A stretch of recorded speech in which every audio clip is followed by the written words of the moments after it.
Have you ever stopped to think how a single moment, an unexpected accident, can reveal the true depth of our faith? Something that sometimes seems like a disaster is what God uses to show us something even greater about who we are and the love that sustains us. Today, we'll delve into a story from a community that witnessed exactly this. The improbable became the most powerful proof of their devotion.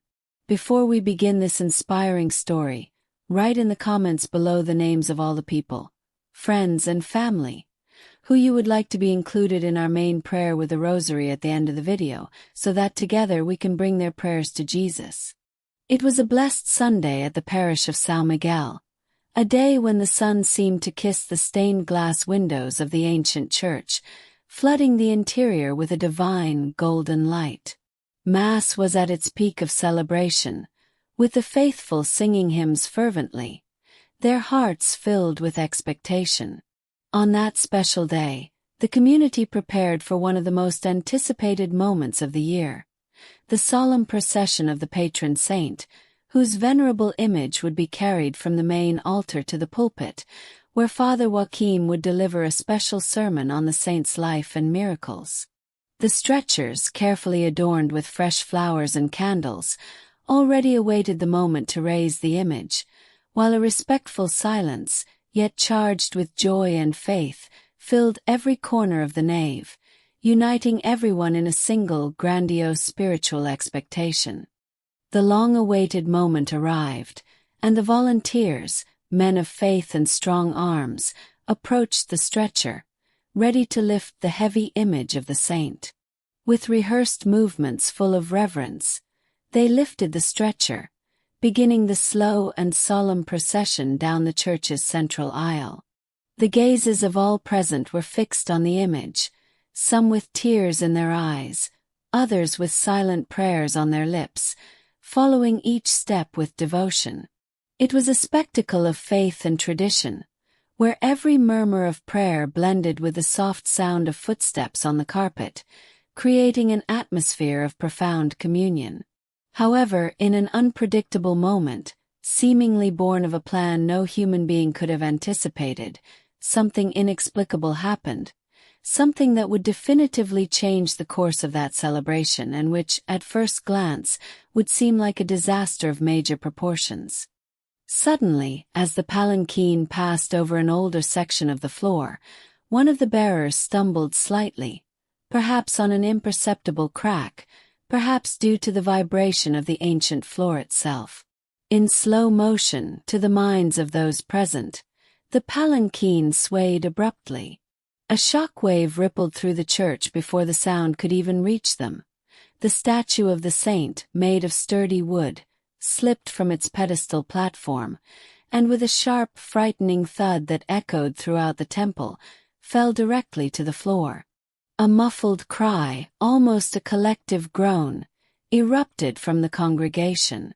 A cold silence, heavy and thick as smoke, followed, shattering the entire atmosphere of solemnity. The image lay there, broken in places before everyone's wide-eyed disbelief, as if time had stopped in that moment of pure, eerie stillness. The impact of the fall was devastating. No one dared move. Most of the faithful seemed to hold their breath, staring at the broken statue as if trying to comprehend its meaning. Some faces reflected pure sadness, silent tears streaming down their faces, while others, gripped by a hint of apprehension, perhaps even superstition, whispered quietly about the luck it might bring. The air was charged with uncertainty, a mixture of disappointment and fear of the unknown, as if the accident represented a bad omen.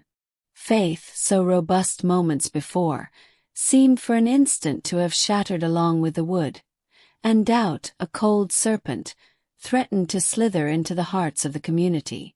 The murmur of questions and apprehensions filled the space that had previously been dominated by hymns and fervent prayers.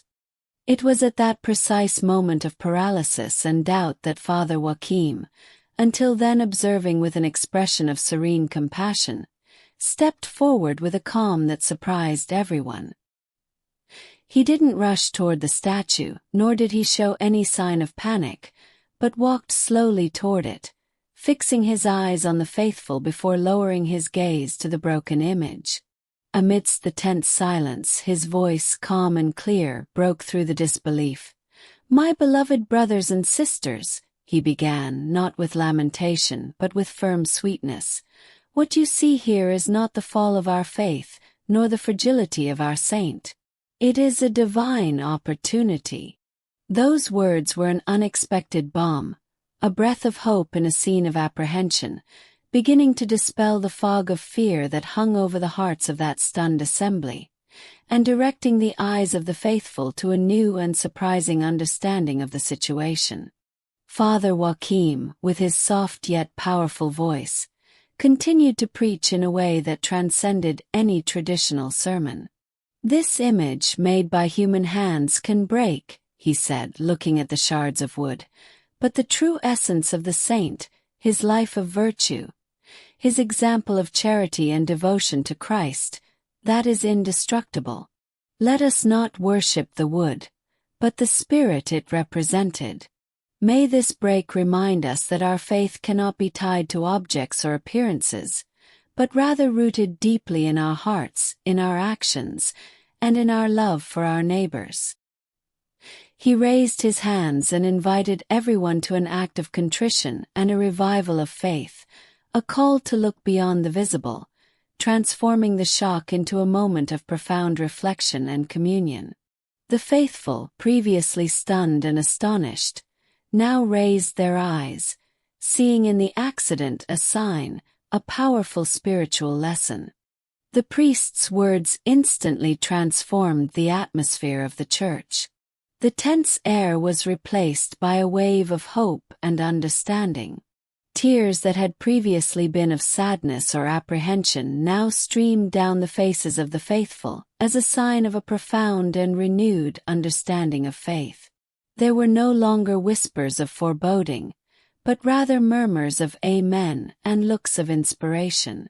Dozens of hands reached out to help collect the fragments of the statue, not with pity, but with reverent care, as if each piece held new wisdom. The Mass continued with even greater fervor.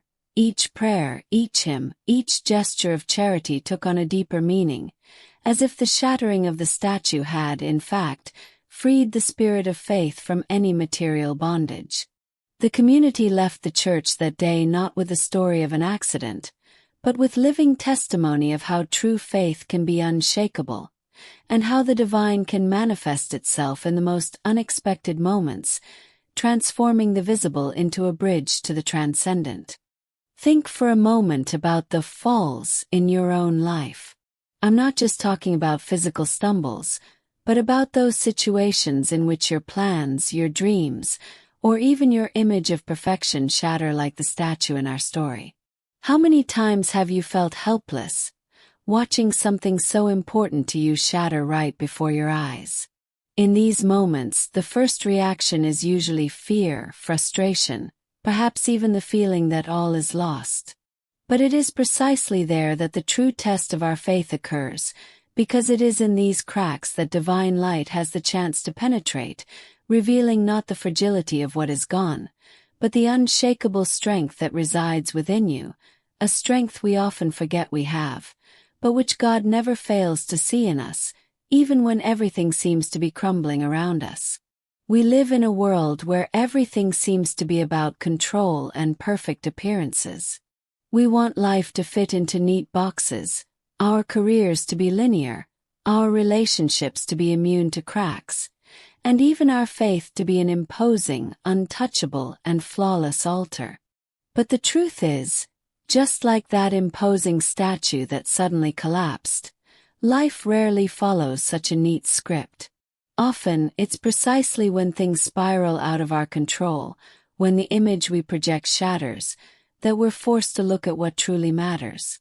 It's not the external beauty of the object of devotion that defines our spirituality, but the depth of the roots we cultivate in our hearts.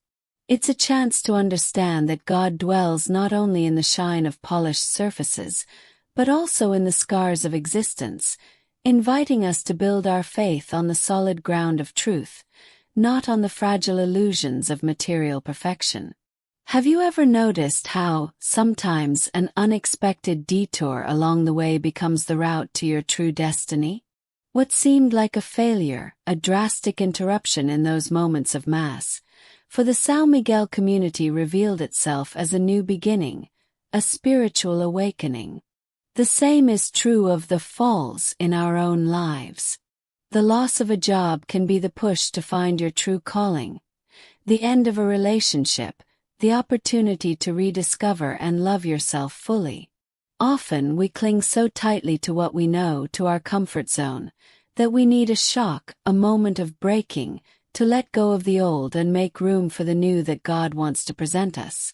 This is not a sign of punishment, but of redirection, a blessing in disguise, an invitation to recalibrate our inner compass and remember that life, like faith, is a constant process of reconstruction and renewal, where each broken piece can be used to form an even more beautiful and meaningful mosaic. That scene of the fallen statue could have been one of chaos and disunity, but what it brought was a profound sense of solidarity and sharing. It wasn't just the priest who guided the community's gaze. It was the fact that they were all there together, experiencing the same moment of vulnerability, that connected them in an even more powerful way. Think about it. On our own journey, how often do we carry our burdens, our fears, our own internal brokenness alone? Often we hide our pain behind smiles and facades of strength, fearing being seen as broken. But this story reminds us that it is in sharing our frailties that the true strength of community and God's love are manifested. Reaching out, asking for help, or simply crying alongside a brother or sister in faith doesn't diminish us. It strengthens us.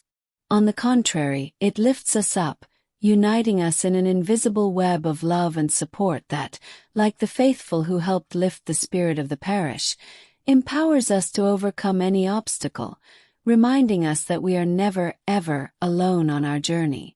Just as that community found profound meaning in something that seemed like a loss, we too are invited to see the falls and challenges of our daily lives as opportunities to strengthen our faith. Often we need something to break in our lives, a custom, a limiting belief, a material attachment, so that God's light can truly shine and show us an even more beautiful and true path.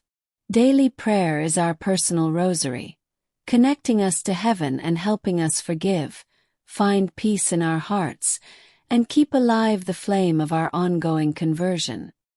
Having faith means not giving up. It's believing that even when everything seems to be falling apart, God is building something new and stronger for us, opening our eyes to what truly matters and showing us that true love is never found in static symbols, but in hearts that beat to the melody of His will, prepared for the miracles that true faith can manifest. Write once again in the comments the names of the people or situations that need our prayers and the power of the rosary. What is your reflection on this story? Have you ever experienced a moment when something seemingly bad turned into a powerful lesson in faith? Share your experience in the comments below. Your perspective can inspire many others.